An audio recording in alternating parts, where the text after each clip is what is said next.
Welcome back, everybody, to the 2018 Canadian National Championships as we watch Samuel Murray and the efforts of John Halco, one of our officials, making sure that those walls are dry. We've had a few wet balls in these matches, Mitch Braley, and it's created a little bit of controversy and some unusual bounces. It has. It's frustrating, but I think we've talked about it before where both players have to realize it's the same for both of them. It's going to happen. It's inevitable. And it's something they just have to play through. And, credit to John Halco. The camera isn't in slow motion. That's actually how quickly he is wiping the court. But hopefully that helps out with some of those wet ball calls here. Oh, my gosh. We do enjoy bringing you this coverage. We hope you enjoy the coverage as well and continue to stream it wherever you're watching.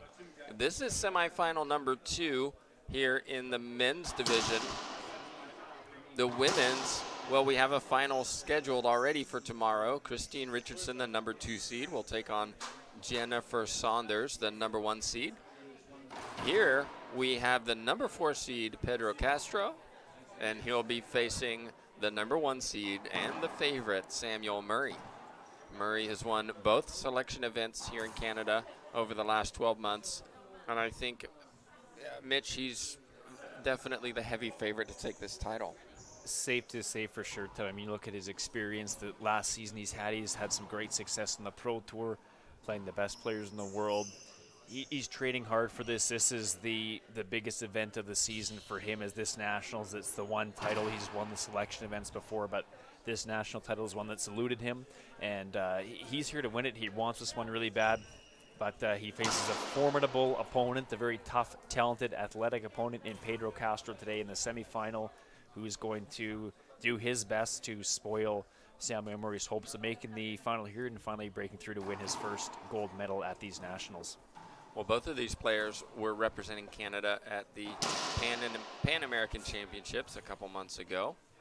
Castro losing in the quarterfinals of singles, going down to David Bobby Horn from the United States. Castro did get injured during that match, was leading Horn and pulled a muscle and was unfortunately, able to continue, but in a different level, shall we say.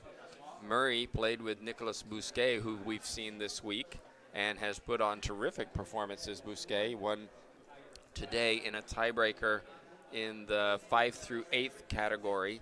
And so what we're talking about here is that here in Canada, there is a clear distinction of where you finish. If you reach a semifinal, you're not just joint third, you battle it out for 3rd and 4th. If you lose in a quarterfinal, you battle it out for 5th, 6th, 7th, and 8th. You do. We had 16 players in that open bracket for the men's, and every single person by the end of tomorrow is going to know exactly where they finished. They play all the spots out. Even down to there's points for the national team all the way down into the 12th spot, but even after that, the 12th spot is the final cutoff to get points. After that is they still play out the 13th places. There was a heck of a 13th place match today, but these are the ones that really count here, these medal matches for gaining a lot of points and earning your spot on the national team. And Mitch takes credit, or half the credit, for that heck of a battle, as he talked about. Here we go. Castro serving, 4th seed against 1 seed.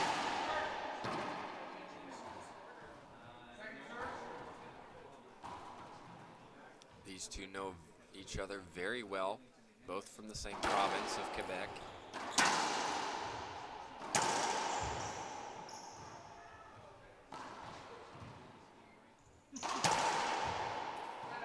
Both also have the same coach. Interesting dynamics here, Mitch, in this second semifinal. Yeah, they're coached by Reno Langlais from Quebec. So in these instances, usually the coach obviously can't coach both players. So I believe, unless they agreed otherwise, they will be uncoached in this match. That's a slightly different dynamic, knowing that your coach isn't there. You can't ask them for advice. I think it forces them to lean on their own experience and be able to troubleshoot a match, fix things that aren't working, and be smart with how they're playing. Be very aware of what's going on.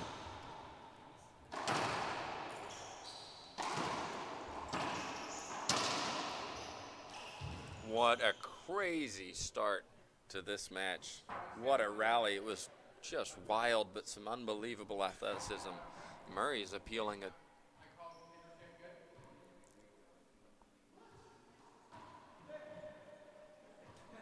So Murray is appealing a 2 bounces.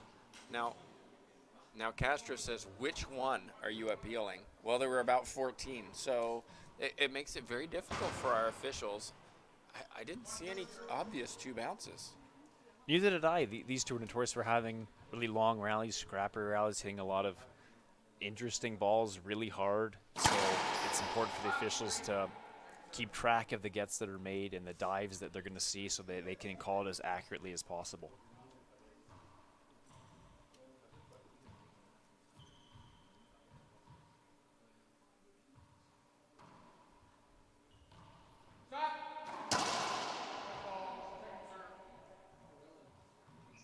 We've had many wet balls on court E this week.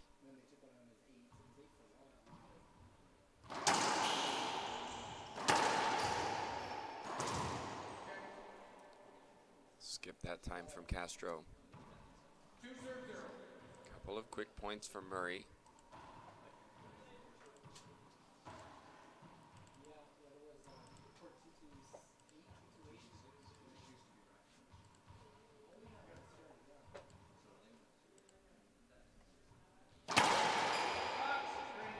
Screen serve, second serve coming up.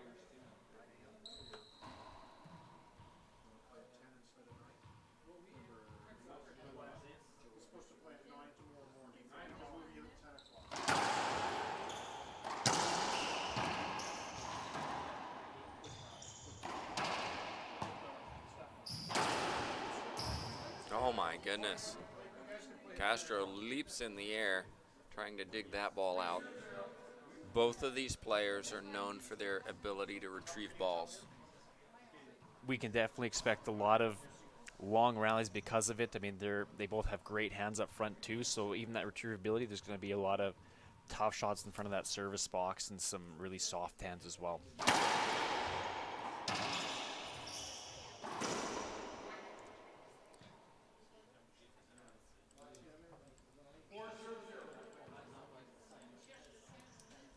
This is the start Murray wanted.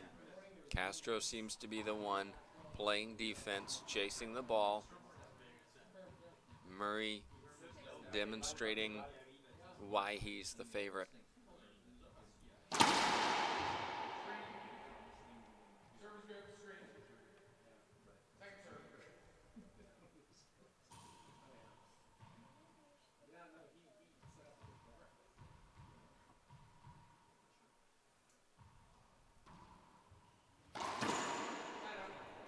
Let's see if that gives Castro some confidence. 0 serving 4, great backhand pinch, took it early. See what he comes up with for a serve. Another screen.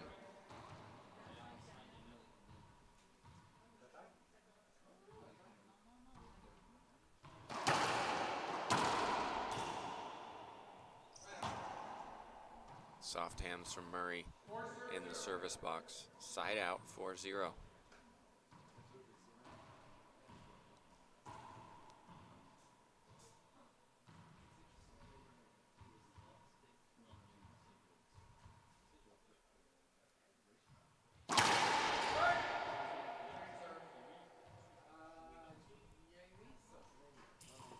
Different start to this match compared to the first semifinal that we watched. We've already had a couple of disputed calls, which something you see a lot of from Castro. He likes to chat with the refs, slow the game down, do whatever he can within the rules to take momentum away from his opponent and break down the rhythm of whoever he's playing. That's his second backhand pinch winner. Murray very deliberate in his service. Goes through a motion. Just, we saw Iwasa, just let's go, let's get on with it, let's keep going. Murray much more cautious, not cautious, maybe not the right word, but you can see always walks to the front, composes himself, goes through his routine. He's very methodical. It's like any high performance athlete. They have a routine, they stick to it, something they do every single day at practice. It calms them down and keeps them composed within themselves.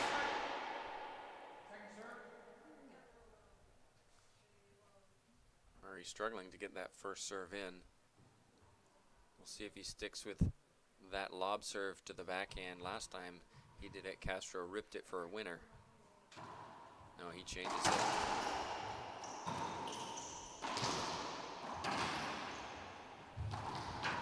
Great retrieval from Castro.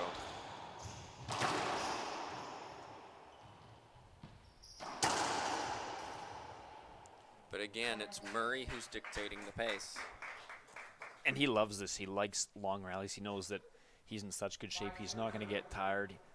I think he wants to run Castro around, fatigue him a little bit there. We saw him get a little bit tired in that quarterfinal he played yesterday afternoon against James Landrieu. So the longer the rallies are, the more gets Castro's making. It's going to work in Murray's favor as the match progresses.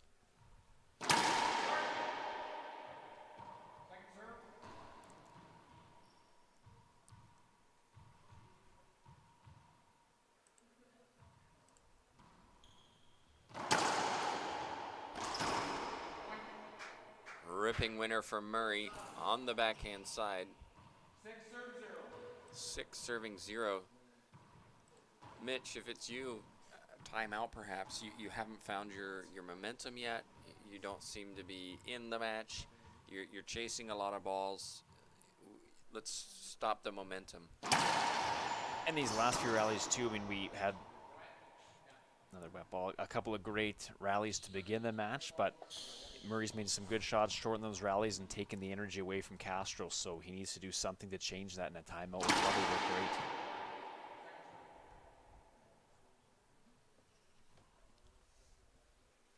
It is very humid in there. You can see both players wiping the sweat from their brows. Explains the wet balls. It's been unusually hot here in Winnipeg this week for this time of year. And another skip from Castro in the back. Not the start he wanted. 7 serving 0.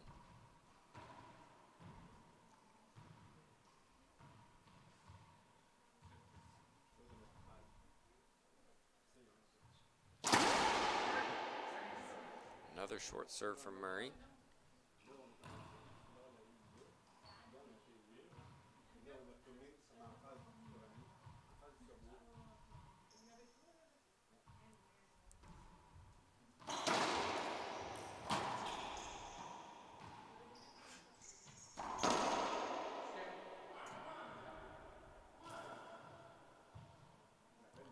Skip called. Appeal from Castro. One agrees, one disagrees, so the call stands 8-0. Castro, you can see, shaking his head as he walks back.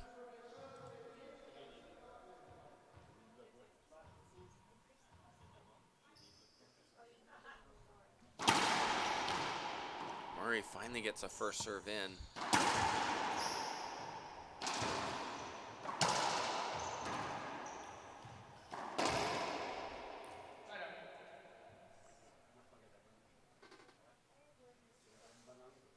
Murray looks back. It looks like he's going to appeal this. Call stands, side out, so Castro in the service box. This is only the 3rd time he's been in the service box. So it's not like, well, I've had multiple opportunities. I'm finding out what serves I should be hitting. It's finally I have an opportunity to score a point. Which is the last place you want to be in. I mean, you want to be going into the service box saying, this worked before, I'm going to do it again. But right now he hasn't even been able to poke away and see what serves are going to be effective against Murray. And Murray, apart from his short serves, has played incredibly clean. No mistakes. He's at 6 winners so far with 0 skips. And Castro, 3 winners, but he's already made 4 errors here. So you can see how being a cleaner player, more consistent, has translated into that scoreline we see now of 8, now 9-0 with another winner.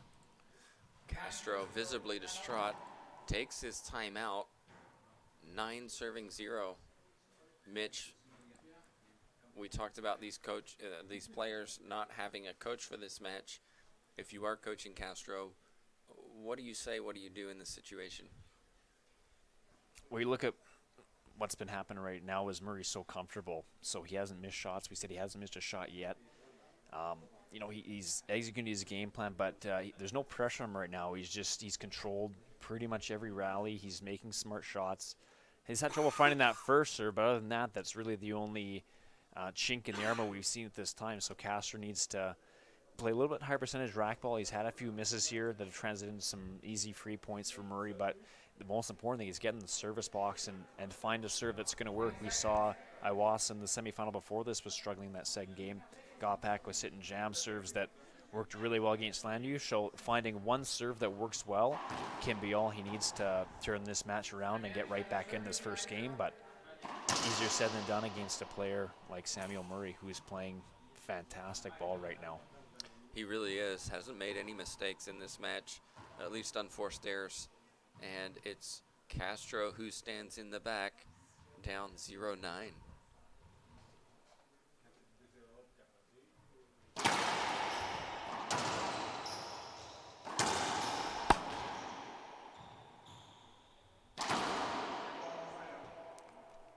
Finally, Castro takes the timeout, gets the unforced error from Murray. That's why you can take timeouts and benefit from them.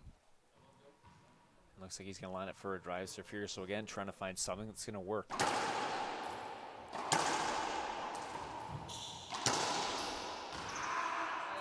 Frustrated because he had the opportunity, right? Murray gave him one up in the service box. He didn't put the pinch down, got punished. And when you have so few chances in the service box, it's even more frustrating. It just compounds upon itself when you realize, finally I had my opportunity and I missed it and I'm receiving it again.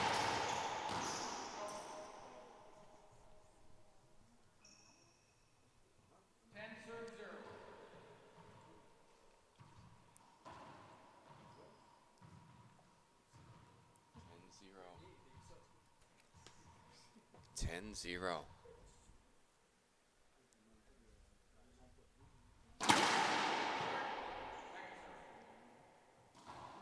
It's oddly quiet around us. It was a lot more vocal in the first match. This one is just almost flat. I wonder how much that you can contribute to the big contingent from Quebec we see here. You know, normally you have players that are from different provinces, so you have their respective provincial you know, fellow players, coaches cheering for them, whereas now here they're both in the same province. They probably want to see success from both of them here, so they don't want to be cheering too much, showing a lot of favoritism. Good point.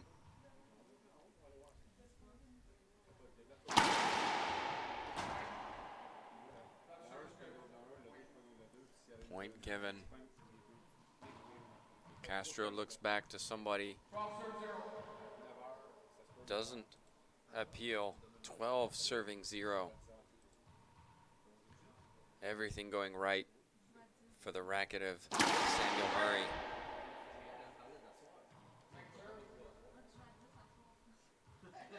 It's so hard to beat somebody who makes so few errors. It really is. It just comes down to, now not only do you know that just keeping the ball in play is probably not going to work for you as well, because they're not going to give you free points, but put so much more pressure on yourself to have to execute and finish rallies. Castro with an opportunity. Look at the get from Murray. And again, an error from Castro, and he takes his second timeout. You can see the frustration. He's just not playing well right now. He's not, and I think that, I mean, we see it a lot of times where getting that first point is sometimes so tough, but it's also a bit of a mental block for both players. So if Castro can, it's been tough for him so far, if he can get into the service box, get that first point, might be a way to break out of the slump he's in right now, run a few, and at least have something going into the second game. Well, Castro's over to our left, and we can hear him. He's visibly upset. He knows that he can play better than this. You get the feeling that he's just trying to force things right now, trying to do too much, as opposed to, you know, how did I get here? What shots did I make that I'm confident making?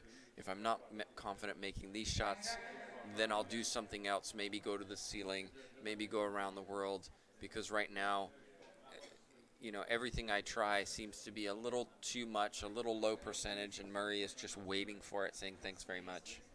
And the problem we'll see too is Castro likes to play flashy and hit those fancy low percentage shots, which doesn't really translate well into, you know, have someone like Murray that plays percentage racquetball, and he's probably one of the best passers in the world. I mean, he's top 10 on the IRT for sure. So his ability to hit those passes and down the lines is just going to keep him in every single rally, and he's not going to give it to you, whereas Castro relies on hitting low percentage shots to give him the energy he needs. Right now, the state he's in, he's way too amped up, way too fired up, and he needs to find a way to bring it back down here and just calm down and get back to playing a style similar to Murray with the passes and the high percentage racquetball.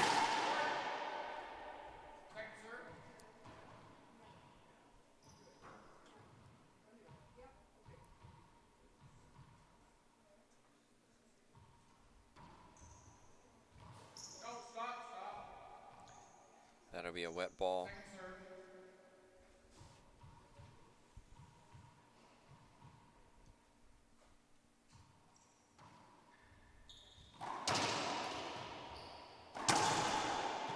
Again, it's really loose from Castro, allowing Murray to attack it up in the middle of the court. Another point for Murray. I mean, Mitch, if we think about Murray's caliber, 2 years ago at the World Championships, he finished joint third. This is a quality player, and sometimes it's easy to let that get in your head, and so you feel like you have to just play incredible racquetball. I agree completely, Tim, and we've seen, that distinction between, a player going in against a higher seed and not believing they're going to win and looking down and out from, the warm-up or the very first point. And then you have, I believe it was Connell and Kobe Iwasa yesterday, where Connell looked like he was in it the whole time. Even when Iwasa was outplaying him and up, Connell still stayed positive. He fist pumped. He looked like he still believed he could win that match. And that's part of being a great competitor and playing these high-ranked players. And, you look at Murray up in this match, just won 15-0, didn't even have a point scored on him. He's so calm, he's so even-keeled, but he'll be like that even if Castro is able to come in and run some points off. He's just so level all the time, and that translates into his success and comes into his physical game too. Yeah, absolutely. We rarely see Murray get upset on the court, and the person getting upset on the court was Pedro Castro, who earned himself a technical -1 to start game number 2. That's something my scoreboard software is going to have to learn to fix, because we don't have a -1 on this scoreboard. But, it's just, he's just out of control emotionally right now. And it's translating into the court where he's just playing, very wildly. And we didn't see that yesterday. He played James Lander-Yu. It was a really tough match. It was really hot on the court. It was well over an hour. They were both just exhausted when they came off the court. But it was a very fiercely competitive match. It was a very close match, and Castro played within himself and didn't lose control. You just wonder if he's losing control because he's playing somebody he knows very well. He doesn't have that coach in his corner. It's a semifinal of a national championships. A lot going through his mind that translate into also losing 15-0, which is one of those kind of, you take that personally. Any of us who've lost 15-0, it hurts a lot, because we're proud as athletes and we're competitive, and so all of those things just kind of compiled, and he just lost it. Absolutely. Maybe that's why he went with the technical here, so instead of -1, he's avoiding that donut that we hate to see so often. But I agree, there's just so much riding at stake here. Like we talked about how Murray's never won this national event. Castro's made a lot of semifinals. He's such a talented player, but I don't believe he's ever been in a national final. So this is a hurdle for him too. Growing up, we talked about how him and Murray played each other so often. Castro used to be so tight with him, so competitive, and Murray's had the advantage in the head-to-head the last couple seasons. That's something that builds too in the back of your mind, and having that result like he did in the first game makes it so frustrating. And you want to find a way to get into this match here and play him tough like you have in previous years, previous events. And I don't know if he has an answer right now. It seems like his mental state's going to prevent him from getting to that point, but we'll see here as we begin the second game. Well, if you heard that, 0 serves -1. Castro with -1. Murray serving.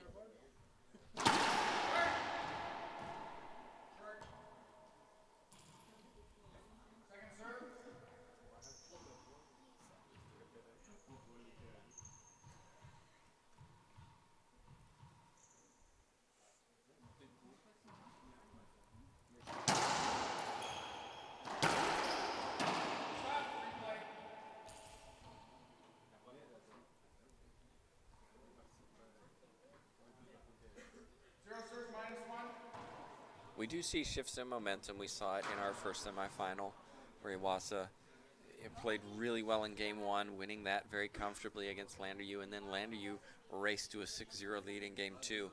So Castro needs to remember this. It's a new game, new opportunities, but not in that situation. Murray claims the first point. Again, Castro had the opportunity, but you feel like he just hit it too hard.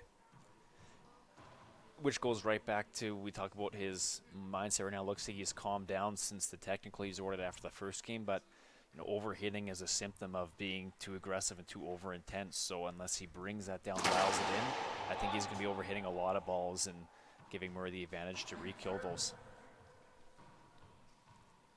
In the same instance, you also feel in game 2 he can just play free.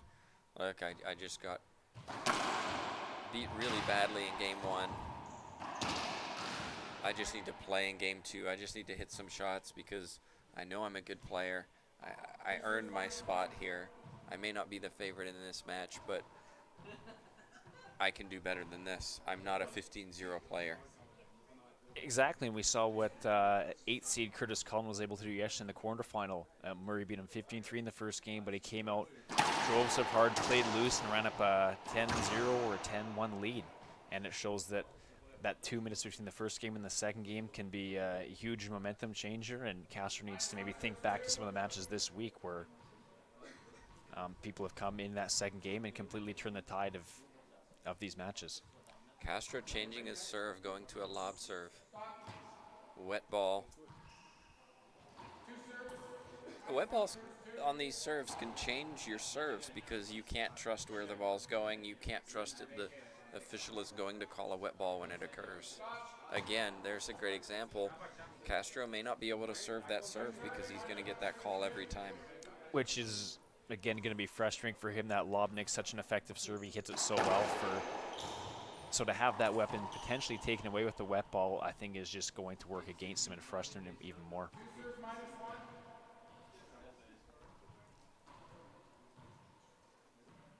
If you're just joining us, this is the second semifinal.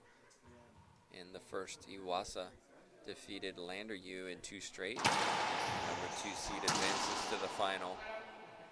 That's better from Castro. Let's see if that settles him down.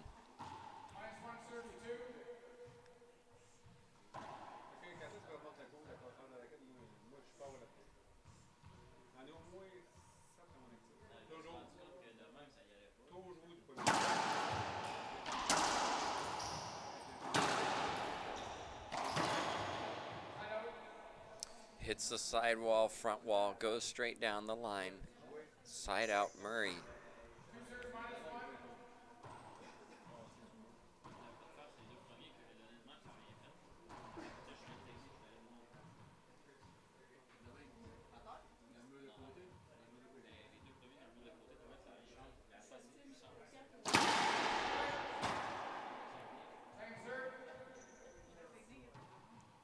Murray seems very focused, isn't phased by all that's going on with Castro. Not at all. He looks the same in terms of his demeanor that he did at the start of this match at 0-0 in the first game.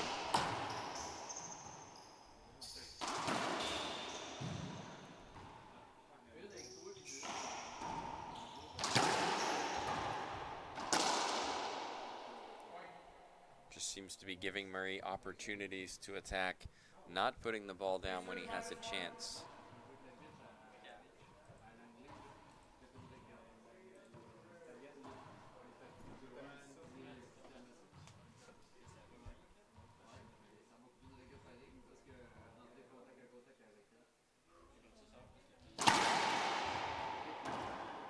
Castro will appeal a screen.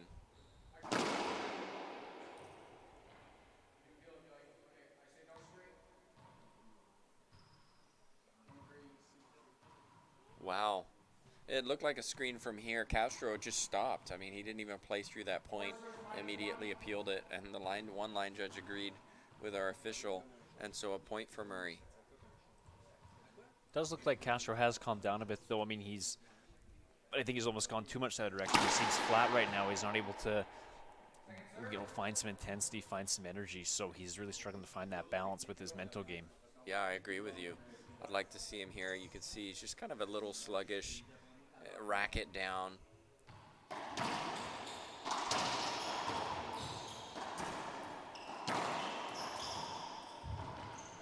But again, not able to finish the point when he has opportunities. I'd like to see him bouncing up a little bit, showing that he really wants to be in this match, that he really can compete with Murray. It's all just kind of negative emotion right now. And it's causing Murray to relax. I mean, he already is a relaxed player as it is, but even more so. I mean, he's just so calm right now, so confident with the shot making, and it's only getting better as the match goes on for him. He knows that he's in complete control. I think Castro wanted a wet ball on the serve. Great defense from Murray. This has turned into an excellent rally. Finally, Castro puts one down. Terrific shot. This is where Murray's going to appeal a wet ball. And he will. Oh my goodness. It's so hard.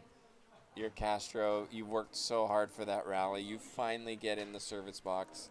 The line judges overrule the official and say wet ball. And in his mind, I mean, he's been trying to stay calm and find a good balance here of intensity, but not getting too fired up and emotional. And it just seems like everything is going Murray's way and against Castro right now. And I'm sure Castro feels the same way.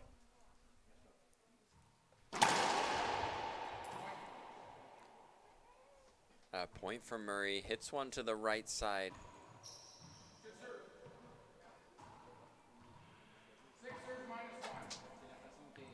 Six minus one.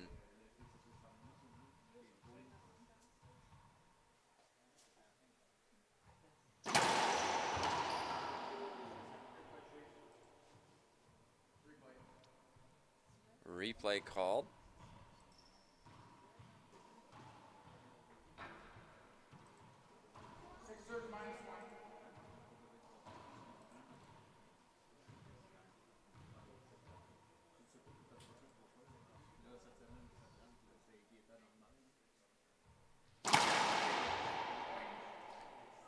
Another point. Castro looks right. It goes left. No timeout from Castro. You almost feel like he's just not in the match anymore. And from a coaching standpoint, you want to see him fight through everything. Which we've talked about earlier in the week, too. It's just, it seems like he's down and out and doesn't believe he can win this. So he's just going to go through the motions of playing the rallies out. But in the end, the result of this match is already in his head, and he believes he's going to lose. At least that's the body language he's been showing us. Well, the score is 8, serving minus 1. A reminder, Murray won the first, 15-0. Murray's played incredibly clean through these first game, the first game and a half, looking at 17 winners compared to 2 unforced errors. Just outstanding racquetball. I mean, it doesn't matter who your opponent is. That's high-quality percentage racquetball. It's unbelievable, and it's so tough to. I mean, even at this level, I mean, Murray, yeah, he hits great passes and has that really solid high percentage game, but he's made some tough shots too, so it just shows that he's so well practiced and he can hit any shot from anywhere, and he's confident that he's going to. So it's a huge credit to him. It's really tough to do, but the way he's been playing, it's been smart. He's putting a ton of pressure on, and just so tough to play against.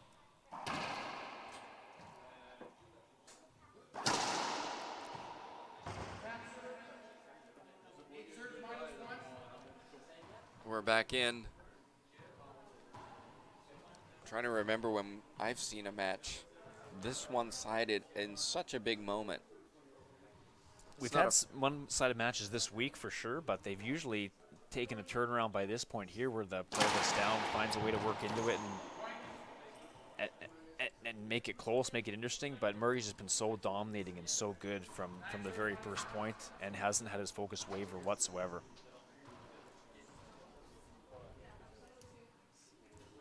Well, you can see Castro pacing in the backcourt. You just wonder what's going through his mind right now. It's such a big moment, a semifinal for a national championships. And short serve called. And I think if things pan out the way they are and Murray takes this, Castro's going to have to do a lot of soul searching for that third place, fourth place match tomorrow. Absolutely. I mean, you know, even if he loses this match, it looks like he might right now. Don't want to assume anything. There's always a possibility for a comeback. But it's going to take a lot for him to dig in. We have a replay. Murray appealed it. I think he was looking for an avoidable hinder, but line judges agree with our official, John Halko. Just a reminder, we're here in Winnipeg, Manitoba for the Canadian National Championships. We've been here all week. We started with 3 days of doubles before transitioning into seniors. It's a grind for these players to be able to consistently play each day with such high quality. Murray.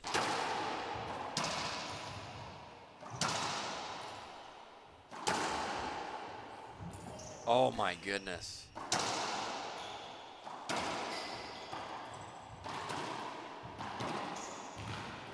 Oh my goodness, Castro almost casually flicks it cross court. He thought that it was down for a minute. I think we all thought it was down. So, I mean, Murray's a big guy, but so incredibly quick. He's so fast out there, and the ball's, you know, he never gives up until he's seen that ball bounce twice. So, you know, credit to both players, Murray with his fantastic gets and Castro sticking with it and finally finishing that rally off.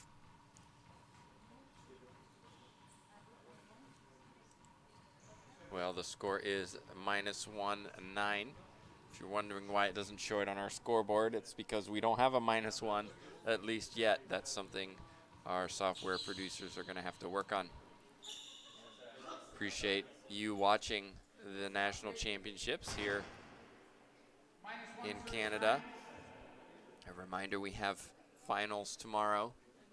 Not sure Murray wants to clean his glasses by the looks of it. We'll also be offering you the third, fourth place matches in these gold divisions. A lot of racquetball we've seen on Court E this week. Earlier today, you saw some matches to decide 5th through 8th positions in the men's singles.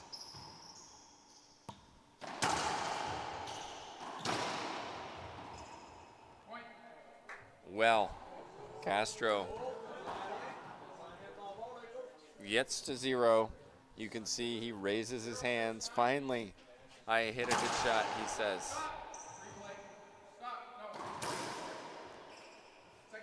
Second serve.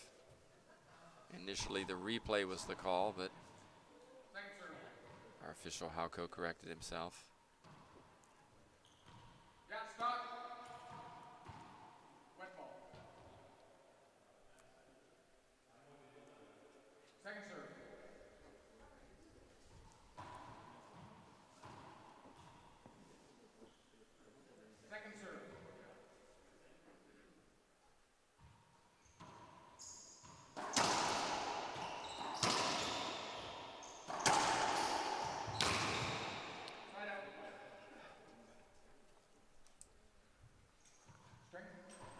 Looks like Castro broke his string, so that'll be an equipment timeout, not an official timeout. No, it looks like, no, equipment timeout is what the call was. We go back in. So Murray has maintained his composure throughout this match. Mitch, we've seen some incredible athleticism from him to stay in points. he also has the ability to make shots, and that's what makes him a very, very dangerous opponent. He has everything. He's so well-rounded. He's so versatile. So we talked about how he doesn't make mistakes, doesn't skip, but at the same time he makes so many gets. So not only is he forcing you to hit winners against him, but he forces you to hit perfect winners with his court coverage and his retrievability. That was another wet ball.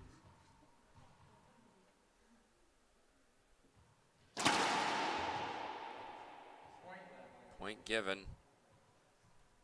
Look good from here. No appeal from Castro. Murray does hit a lot of short serves, but much better that you hit the short serve than the one that comes flying off the back wall. Absolutely, and he always follows it up with a really strong second serve.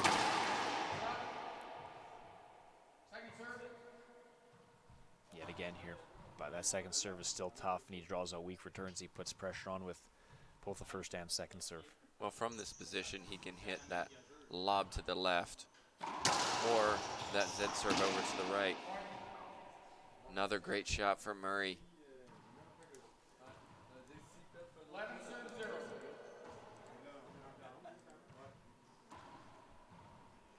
It's just an incredible scoreline right now.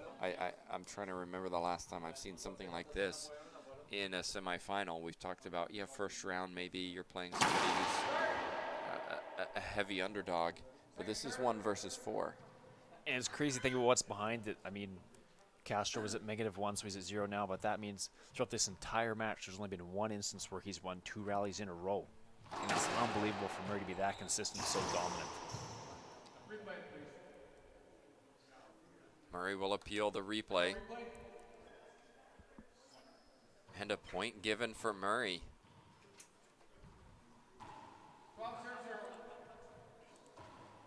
Feel like nothing has gone Castro's way in this match. No appeals, no calls, wet balls, bounces. It's all been Murray, and Castro looking defeated here.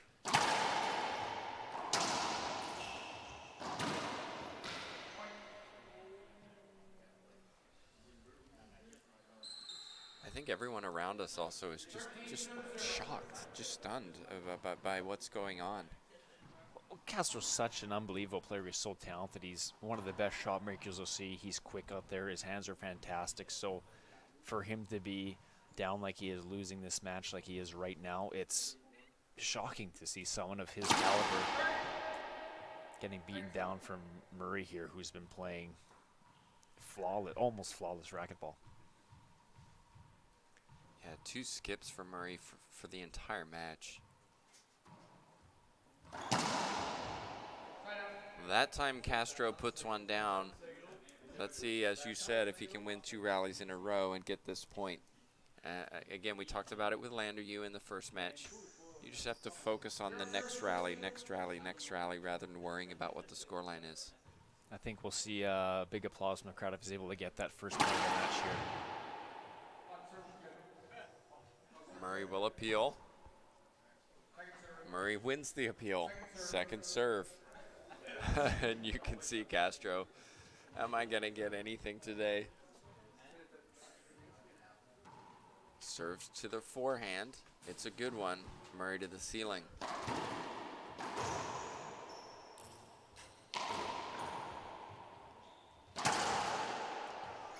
Castro runs left. Murray goes right. Side out. 2 points away from advancing to the final.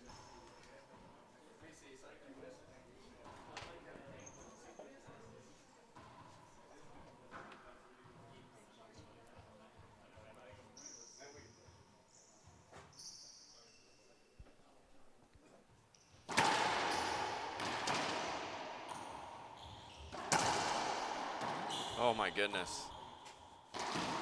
Wow. Castro did really well to stay in that point. And then Murray just buried it. Just doesn't seem like there's anything Castro can do right now or throw at Murray to do anything to even get a couple of points here. 14-0. Murray trying to make a statement, trying to get to this final to face Iwasa tomorrow.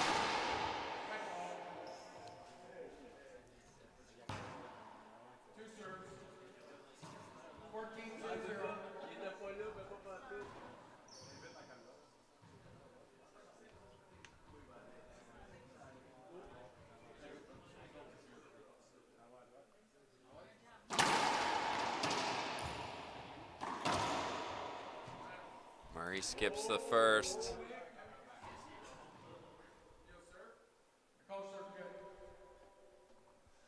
Murray appealing the serve is short.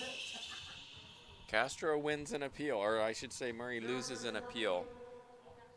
0-14.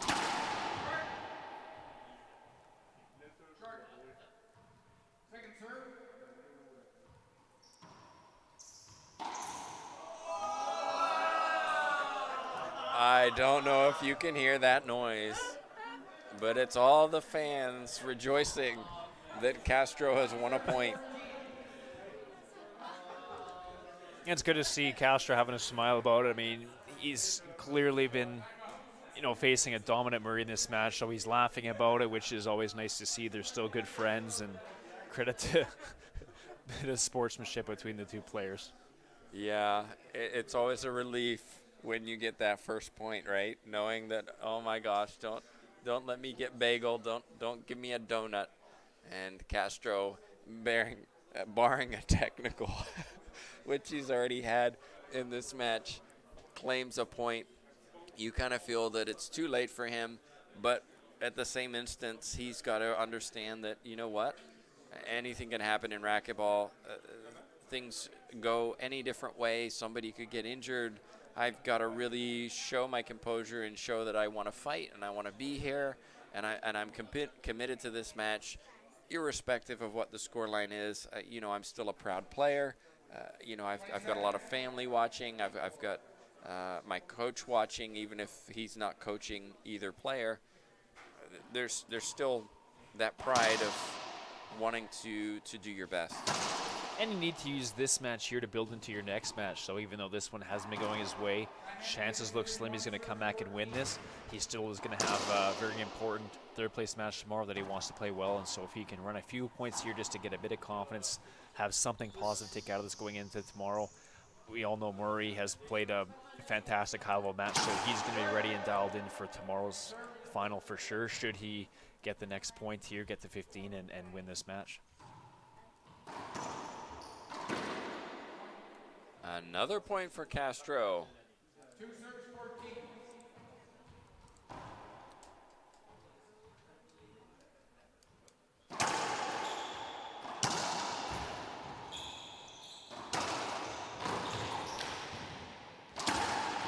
Oh, not that time.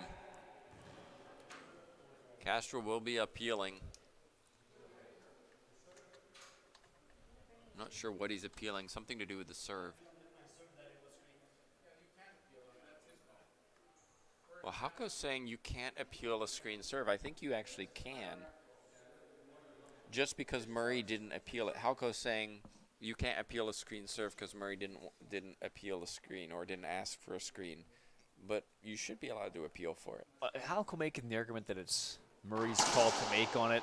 He did mention there that it's an IRF rule, so I mean, as far as I know, we've seen screens called all week, but it has been up to the receiving player whether or not they actually want to take the screen or they can leave it and just play the rally through. Murray did in this instance. He didn't want to take the screen. He thought he had enough opportunity off the serve to hit a good shot. So I think Castro, he's played at World events before. He's played IRF rules, so just a little bit of confusion between a very minute but significant rule from Racquetball Canada to the International Racquetball Federation. Well, I think the problem is that when you're serving and you think that the ball is a screen as it goes past you, you may stop or hesitate thinking, oh, well, that's going to be a screen. And then your opponent takes it and the referee doesn't give a screen call. And then you're half a step behind in the rally. And so that's why Castro's saying screen, because he thought it was a screen, and so he kind of stopped in that rally at the beginning and got punished for it. Now we have match point number 2.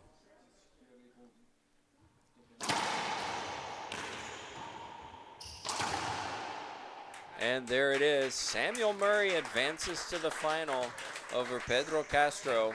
He wins it 15-0, 15-2. Mitch, looking at this match, I think Samuel Murray's made a statement about his intentions for a national title. Absolutely. I mean, it doesn't get much more dominating than that, and to do it to a player as talented as Castro, as good as Castro, it's just impressive. I mean, I expected Castro to put up a fight for sure with how talented he is, the shot making he's capable of. So shocking to see Murray play that. Not to see Murray play that well, but to see him do that to a player, the fourth seed, Pedro Castro. Yeah, if we look at the statistics, 27 winners to 4 errors. What a ratio. I mean, if we could all do that, we would be winning a lot of matches. It just shows that, especially for players looking to improve their game, young juniors coming up, how passes and high percentage racquetball is going to win you a lot of matches. Up through the D, C, B, A levels, elite, and this is one of the top players in the world, showing us that his percentage racquetball is effective, and it wins him, gets him a seat in the finals tomorrow. He beats a player like Pedro Castro. So a lot that we can all take away from watching that match for sure. So looking forward to the final tomorrow. Iwasa, Murray, what's your take? What do you think is going to happen? How do you think these two will play it out? This will be their third meeting now this season. They met in both selection events we have here in the finals. Murray took both of those in hasn't gone to a tiebreaker yet, so his consistency has been something that's been a recurring theme all season. But Iwasa obviously coming back from a 2-year hiatus, so this is his first season back playing full-time, so he's been getting better with every tournament, every week. He's been out there practicing, and he knows Samuel Murray is the class of this tournament. That's the player that he wants to beat. That's the player he needs to beat to not only win these events and succeed within Canada, but even at the world stage where Iwasa wants to be. Murray a top pro player, so he's the standard for sure. They know each other's games. Iwasa wants some revenge from these previous meetings they've had this season, so it's going to be a really fun dynamic to watch. You have the 1 and 2 player in the tournament. They've been fairly dominant from the start here, so it's going to be a lot of fun to watch. We're going to see a lot of unbelievable gets, high quality racquetball, and I'm looking forward to it. Well, just a reminder, we have both the 1 and 2 seeds also playing in the women's final. So we start our coverage of those two matches at least at 1 p.m. and 2 p.m. We start with the women's singles, and then end with the men's singles. We also will likely be showing you the 3rd, 4th place playoffs. We will see Pedro Castro and Tim Landeryu playing off, and Michelle Morissette and Aaron Gearhart playing off for the 3rd, 4th place finishes. But for now, Tim Baghurst, Mitch Braley, thanks so much for joining me, and we will see you tomorrow. Thanks so much for watching.